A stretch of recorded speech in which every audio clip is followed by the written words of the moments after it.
আসসালামু আলাইকুম রহমতুল্লাহি ওয়া বারাকাতুহু। সম্মানিত দর্শক, কিভাবে দোয়া কবুল হয়, দোয়া কবুল হওয়ার লক্ষণ কি, এ নিয়ে আপনাদের সম্মুখে চলে আসলাম। আমি মোহাম্মদ ওসমান গনি সেলিম। আসুন আমরা জেনে নেই দোয়া কবুল হওয়ার লক্ষণ কি। এক ভাই প্রশ্ন করেছে যে কিভাবে আমি বুঝবো যে আমার দোয়া কবুল হয়েছে। দেখুন, দোয়া কবুল হয়েছে এই ব্যাপারে হাদিসে স্পষ্ট কোনো বক্তব্য নেই, হাদিসে এই ব্যাপারে কোনো বর্ণনা আসেনি। তবে সাহাবীদের অভিজ্ঞতার আলোকে এ ব্যাপারে কিছু কথা রয়েছে যে আপনি যখন দোয়া করবেন, দোয়া করার পরে আপনার দিলের ভিতরে প্রশান্তি সৃষ্টি হবে, চোখ দিয়ে অশ্রু প্রবাহিত হবে, আল্লাহ তাআলার প্রতি আপনার মহাব্বত বেড়ে যাবে, সমস্ত ইবাদত করতে আপনার দিলে প্রশান্তি লাগবে, ইবাদতের প্রতি আপনার ভালোবাসা এবং ইবাদতের প্রতি আপনি ঝুঁকে যাবেন। তখন আপনি বুঝবেন যে আপনার দোয়া কবুল হয়েছে। আসুন, সব দোয়াই কি দুনিয়াতে কবুল হয়? হ্যাঁ, মুমিন যখন দোয়া করে প্রত্যেকটি দোয়াই আল্লাহ পাক রব্বুল আলামিন কবুল করেন। এই ব্যাপারে হাদিসে পাকে আছেন, কিয়ামতের ময়দানে যখন বান্দা দেখবে যে বান্দা চতুর্দিক দিয়ে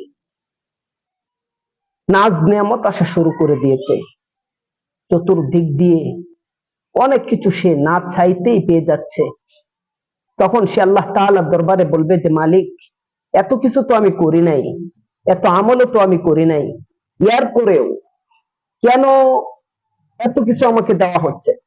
আল্লাহ পাক রব্বুল আলামিন বলবেন যে বান্দা, তুমি দুনিয়ার জমিনে দোয়া করতা, তোমার যেই দোয়াগুলা আমি আল্লাহ কবুল করিনি, দুনিয়াতে তোমাকে দেইনি, সেটা আখিরাতের জন্য আমি রেখে দিয়েছি।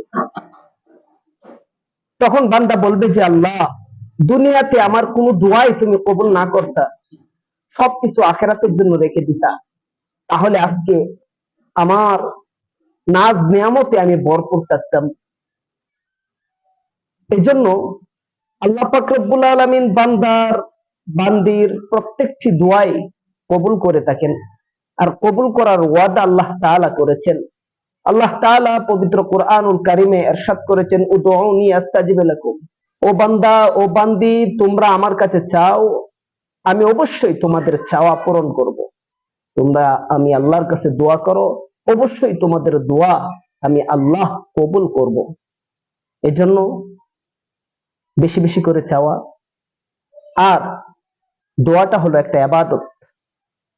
আমাদের দোয়া যদি কবুল না হয় দুনিয়াতে, এরপরেও দুনিয়াতেও আমরা নেক পাবো, কারণ প্রত্যেকটি ইবাদতের বিনিময়ে আল্লাহ তাআলা নেক রেখেছেন।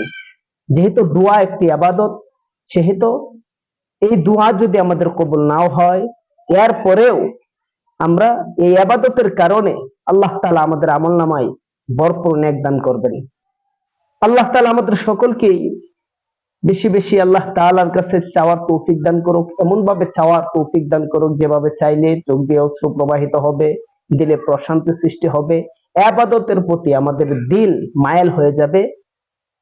আল্লাহ তাআলা আমাদের সকলকেই সেভাবে কবুল করুন, আমিন।